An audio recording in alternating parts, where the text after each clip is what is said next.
कभी आपने ध्यान दिया हो कि आप अपनी एसयूवी में हाईवे पर चलते जा रहे हो, सडनली आपको रोड के किनारे एक कुटिया दिखेगी, एक छोटी सी व्यवस्था दिखेगी रहने की, और एक कोई साधु वहाँ होगा। अगली बार जब आपको ऐसा कोई भी दिखे, साधु या इस तरह की कोई व्यवस्था जहाँ साधु के होने की संभावना हो, तो आप जाएं, आप ज़रूर जाएं और उस जगह उस साधु से मिलें, उसको समझें, उसकी जीवन की विशेषताओं को समझें, परेशानियों को समझें। फिर आपको धीरे धीरे साधु जीवन का भान होगा। जो वास्तविक आनंद है, मैं सही बता रहा हूँ, मैं काफ़ी साल रहा हूँ साधुओं के साथ और अभी भी मेरा संग है साधु संग। जो जीवन का आनंद साधु जीवन में है वो हमारे सामाजिक जीवन में बिल्कुल नहीं है। साधु जीवन में जो आनंद है उसकी कल्पना देखकर थोड़ी बहुत की जा सकती है रहकर, पर वो जब आप जियोगे उस तरह से तब आप समझोगे कितना आनंदमय है। उसके सामने आपके सामाजिक जीवन के जितने भी प्राप्त करने वाली चीज़ें हैं वो सब गौण हैं। कैसे? जैसे अगर आप मैकेंजी में कंसल्टेंट बन गए तो आपको पैसा तो बहुत मिलेगा, पर आपकी ज़िंदगी चौपट हो जाएगी। 24 घंटे आप किसी दूसरे की परेशानियों को सॉल्व करते हुए ज़िंदगी निकालोगे। भले ही मान सम्मान उस समाज में बहुत होगा, पर वो बहुत छोटा समाज है। अगर बड़े समाज में कोई परिवर्तन देखना है कैसे होता है, तो एक किसी महंत या किसी अखाड़े में जाकर, किसी आश्रम में जाकर वहाँ आप देखिए और समझिए कैसे एक साधु वहाँ के लोगों के साथ जुड़ा रहता है आत्मिक रूप से। तो और मेरी एक पढ़े लिखे साधु, एक बहुत पढ़ा लिखा साधु था और वो काफ़ी ऊंचे पद पर था प्राइवेट नौकरी में, और उसने वो जीवन त्याग दिया और साधु बन गया था। उससे मेरी अभी मुलाकात हुई कुछ दिन पहले, तो उसने मुझे कुछ प्रश्न दिए और वो बिल्कुल ही प्रासंगिक प्रश्न हैं। आप उसके प्रश्न सुनोगे तो आप स्वयं कहोगे कि हाँ, फ़र्क है। उसने कहा कि मैकेंजी का कंसल्टेंट बनना अच्छा है कि किसी अखाड़े में साधु बनना अच्छा है। ऑफिस का 9 to 9 करना अच्छा है या आश्रम का 24/7 करना अच्छा है।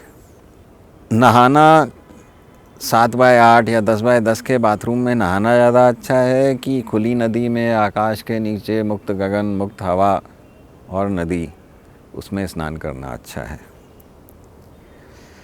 घर, ऑफिस या रेस्टोरेंट का ना जाने किसने बनाया, ना जाने क्या क्या उसमें डला, कहाँ से आया, किसी ने उसको साफ़ किया भी नहीं, शुद्ध किया नहीं, अशुद्ध खाना वही खाते रहना है या साधु आश्रम में पंगत करनी है। पंगत का स्वाद तो लेकर देखो आप। शुद्ध सात्विक खाना आपके मन को भी प्रसन्न करेगा और शरीर भी प्रसन्न होगा। फिर उसने बोला, सोफ़ा पर आराम करना ज़्यादा अच्छा है कि सुखासन पर बैठकर ध्यान या भजन करना ज़्यादा अच्छा है। ट्रैफिक में फंसे रहना ज़्यादा अच्छा है कि उन्मुक्त पगडंडियों पे चलना ज़्यादा अच्छा है। सीईओ बनना किसी बड़े कॉरपोरेशन में ज़्यादा अच्छा है कि किसी साधु व्यवस्था में महंत बनना ज़्यादा अच्छा है। और उसमें भी कई अलग अलग पद हैं, महंत, श्री महंत, ऐसे। 10/10 के कमरे में रहना ज़्यादा अच्छा है या 6000 स्क्वायर फीट के फ्लैट में रहना ज़्यादा अच्छा है या कई एकड़ के साधु आश्रम में रहना ज़्यादा अच्छा है। अस्पताल से पाताल की यात्रा करना ज़्यादा अच्छा है कि साधु आश्रम से स्वर्ग की यात्रा, और ऐसे स्वर्ग जहाँ से पतन ना हो, उनकी यात्रा करना ज़्यादा अच्छा है।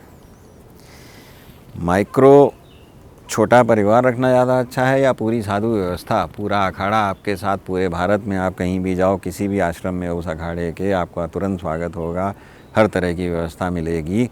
तो ऐसी व्यवस्था ज़्यादा अच्छी है कि माइक्रो परिवार में। बोर्डम में जीना ज़्यादा अच्छा है कि इस डैम्ड बोर्डम से मुक्ति मिल जाना ज़्यादा अच्छा है।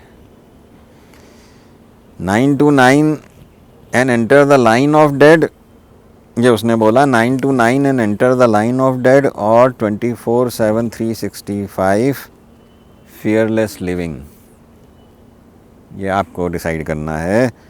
आपको भेड़ बनकर भेड़ चाल करनी है और भेड़ों के झुंड जैसे गिर जाते किसी कुएं में जाकर, उस तरह आपको गिर जाना है कि आपको शेर बनकर अपना जीवन जीना है।